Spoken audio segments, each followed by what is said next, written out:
नमस्कार किसान साथियों, मैं आपका दोस्त नरेंद्र पोरवाल आपके अपने YouTube चैनल देश किसान हमारे किसान में आपका बहुत बहुत स्वागत करता हूं। किसान साथियों, वैसे तो हमारे चैनल पर जो है खेती से संबंधित, मंडी भाव से संबंधित और किसानों से जुड़ी सभी जानकारी डाल रखी हैं। साथ ही साथ भाव भविष्य की जानकारियां सभी वीडियो जो सभी फसलों के डाल रखे हैं, चाहे प्याज हो, लहसुन हो और सोयाबीन हो। और सभी भविष्यवाणियाँ या जो सटीक आंकड़े हम निकाल कर आते हैं, उनका एनालिसिस करके किसानों के सामने रखते हैं, तो वो सटीक भी साबित होते हैं। आप हमारी पुरानी रिपोर्ट्स भी देख सकते हो। सोयाबीन की भी जो रिपोर्ट्स हमने डाल रखी हैं, पिछले वीडियोस में भी हमने बताया था कि कोई तूफानी तेजी नहीं आएगी, उसके पीछे के क्या कारण हैं वो भी सारे हमने बताए थे। और ऐसा ही घटता हुआ, ऐसा ही होता हुआ अभी तक नज़र आ रहा है।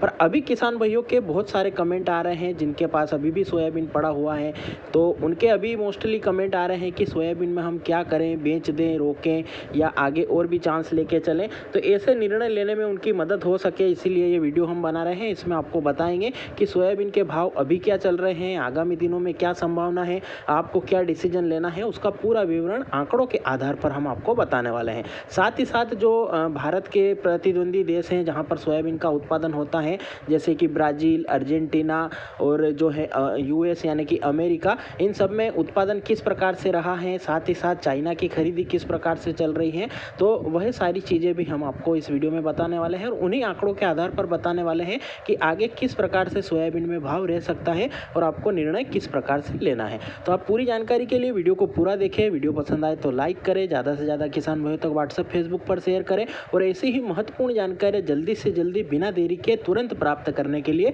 चैनल को सब्सक्राइब जरूर करें और पास में लगा घंटी का बटन भी जरूर दबा दें, जिससे हम जो भी जानकारी की वीडियो डालेंगे बिना देरी के आप तक जल्दी से जल्दी पहुंच जाएंगे। तो आइए बिना देरी के जानकारी शुरू करते हैं। पहले 11,000 से 5,000 पर लाकर किसानों का तोड़ा स्वाभिमान। अब सोयाबीन बिक रहा एमएसपी से भी नीचे, किसानों का कैसे होगा सम्मान। जी हां साथियों, अभी सोयाबीन भाव की हालत बद से बदतर हो चुकी है और किसानों को एक ऐसा दर्द झेलना पड़ रहा है कि उसके पास माल पड़ा होने के बाद भी दूसरों के हाथ के आगे हाथ फैलाना पड़ रहा है, क्योंकि भाव नहीं है। और किसान साथियों के पास जो है माल पड़ा हुआ है, पर उसकी जो लागत है वो भी उसमें नहीं निकल पा रही है। इस कारण से किसान भाई औने पौने दाम पर जो है सोयाबीन बेचने के लिए मजबूर हैं। अगर मैं भाव बताने की कोशिश करूं तो भी मुझे दर्द हो रहा है। जो सुपर बेस्ट क्वालिटी का सोयाबीन सीड है वो अभी 4400 रुपए यानी 4200 से 4400 रुपए के बीच में बिक रहा है।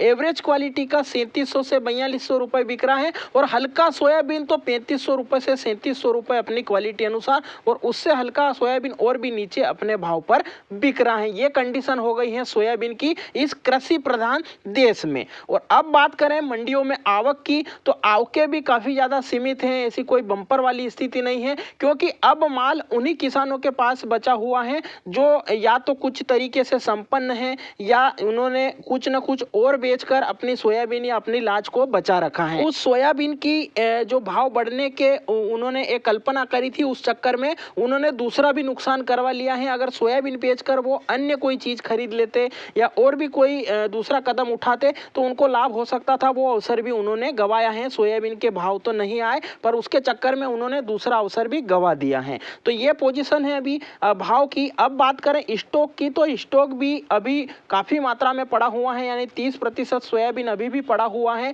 जो कि काफी सुरक्षित रूप से किसान भाइयों ने रख रखा है। पर भाव न मिलने के कारण उनको अब धीरे धीरे जो है ढीला करने के मूड में अभी किसान भाई लग रहे हैं। तो अब अभी सोयाबीन की आवक की बात करें तो सोयाबीन की आवक ऐसी कोई ज्यादा नहीं है। पूरे मध्य प्रदेश या ओवरऑल क्षेत्र की बात करें तो 1.5 लाख बोरी के आसपास ही अभी आवक हो पा रही है और आवकें काफी सीमित हैं, क्योंकि आवकें सीमित होने के बाद भी भाव नहीं बढ़ पा रहे हैं, क्योंकि सरकार की नीतियां काफी खराब हैं और विदेशों से जो है सस्ता तेल बिना ड्यूटी के या 0% ड्यूटी पर मंगवा रही हैं और किसानों का गला घोटने का काम कर रही हैं। ये पोजीशन है अभी भाव और आवक की। और ये चीजें हमने पिछले वीडियो में भी आपको बताई थी, उससे पिछले वाले में भी बताई थी, और सीजन से लेके अभी तक हमने 5 से 6 वीडियो डाले हैं। उन सब में आपको बताई थी कि कोई तूफानी तेजी नहीं आने वाली है, क्योंकि हमें पता था कि सरकार जैसे ही मध्य प्रदेश और राजस्थान में चुनाव होंगे, यहाँ से अपने बोरिया बिस्तर अवेयर कर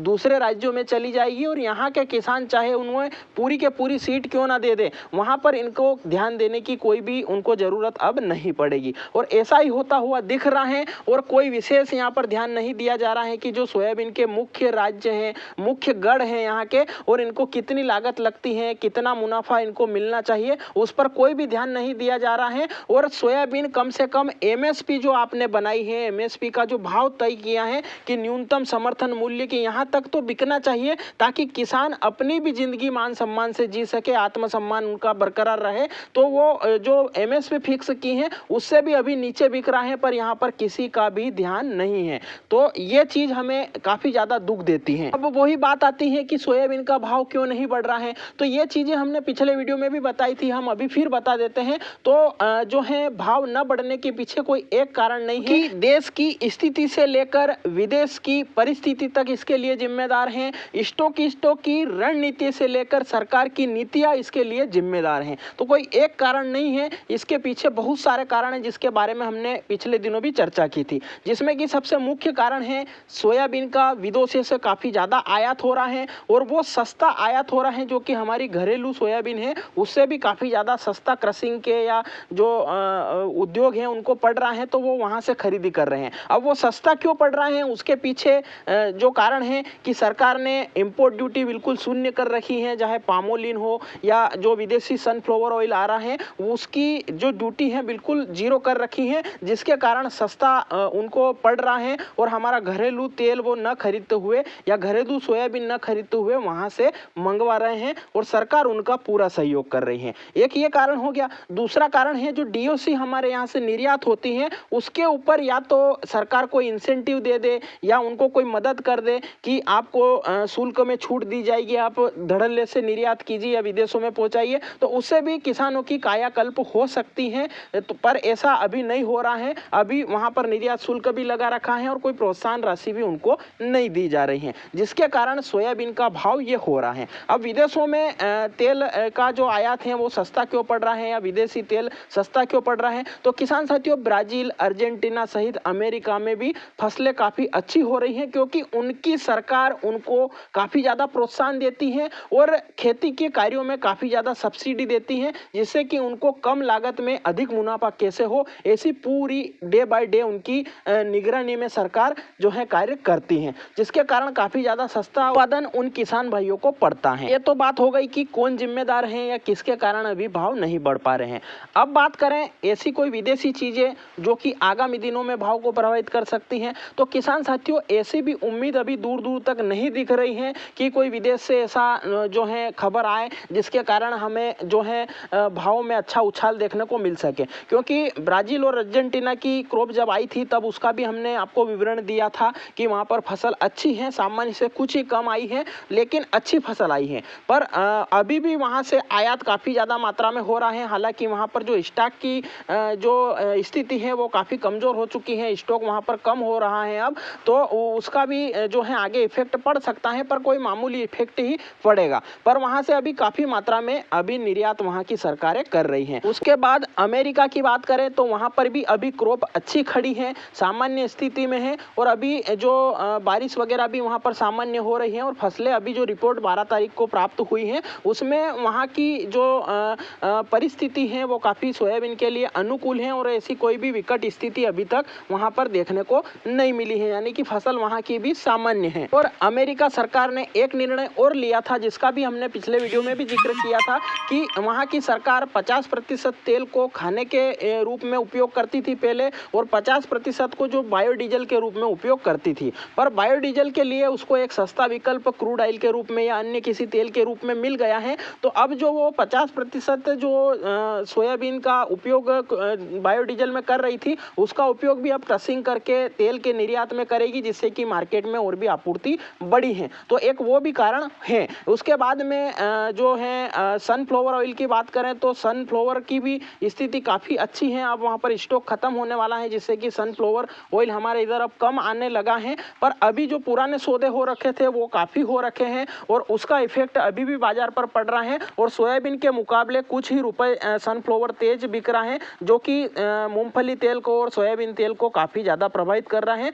और भाव को नहीं बढ़ने दे रहा है। तो ये तो सारी चर्चा हो गई कि विदेश में क्या स्थिति है, देश में क्या स्थिति है, भाव क्या चल रहा है, आवक क्या चल रही है और इसके लिए मुख्य रूप से कौन जिम्मेदार है। ये सारी चीज़ें हमने आपको बता दी हैं। आप भी कमेंट में बता सकते हो कि कौन जिम्मेदार है, असली जिम्मेदार कौन है। अब बात करें आगे क्या होने वाला है, तो किसान साथियों अभी विदेशी परिस्थितियों से या देशी परिस्थितियों से या घरेलू मांग या विदेशी आपूर्ति के हिसाब से या किसी भी नज़रिए से अभी ऐसा नहीं लग रहा है कि सोयाबीन के भाव एकदम से तूफानी तेजी की ओर अग्रसर हो जाएंगे या काफ़ी ज़्यादा भाव बढ़ जाएंगे। सोयाबीन एक सम्मानजनक भाव तक भी अगर चला जाए तो मुझे काफ़ी ज़्यादा खुशी होगी, जो कि 5,000 का अगर सम्मानजनक भाव है वहाँ तक भी सोयाबीन बिकने लगे तो मैं सोचूंगा कि मेरी मेहनत सफल हो गई। पर वो करने के लिए भी सरकार को इसमें हस्तक्षेप करना पड़ेगा। सरकार जैसे कि प्याज या लहसुन का भाव हाई होता है या बढ़ जाता है और वो हस्तक्षेप करती हैं, स्टॉक लिमिट लगा देती हैं या जो है टैक्स 40% प्याज पे अभी लगा रखा है,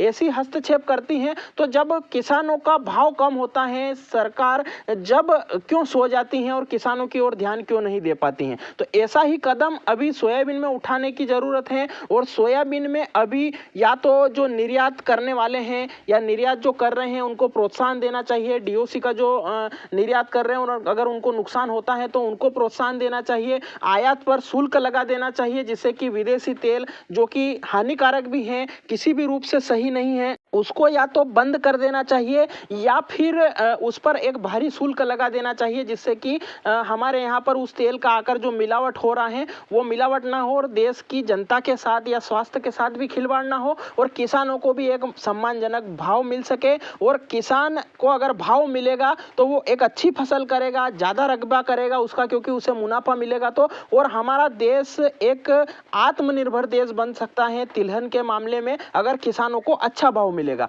और अगर ऐसी स्थिति 1-2 साल और चलती रही या अगले वर्ष भी किसानों को लाभ नहीं मिला तो किसान भाई डाइवर्ट हो जाएंगे दूसरी फसल की तरफ और फिर हमें जो पूरा हमारी जो खपत है देश की वो विदेशों से ही मंगवानी पड़ेगी। और अगर विदेश में महंगा होता है तो एक देश की हमारी जो करेंसी है वो भारी मात्रा में विदेशों में चली जाएगी और हमें आर्थिक रूप से कमजोर महसूस होना पड़ेगा। तो यह सरकार को मैं आगाह करना चाहता हूं कि अगर ऐसी आर्थिक स्थिति से या खराब आर्थिक स्थिति से बचना चाहते हो तो किसानों को प्रोत्साहन दीजिए, निर्यात को प्रोत्साहन दीजिए, आयात को जो है बंद कीजिए या उस पर शुल्क लगाइए जिससे कि किसानों को लाभ मिलेगा और किसान प्रोत्साहित होकर ज़्यादा फसल लगाएगा और आत्म सम्मान भी उसका बचा रहेगा और किसान देश को तिलहन के मामले में आत्मनिर्भर भी बना सकता है जिससे कि हमारी आर्थिक स्थिति भविष्य में बिगड़ेगी नहीं। ये करने के लिए जो मैंने कार्य बताए हैं वो सरकार कर सकती है। ये तो हो गई कि अभी सरकार को क्या करना चाहिए।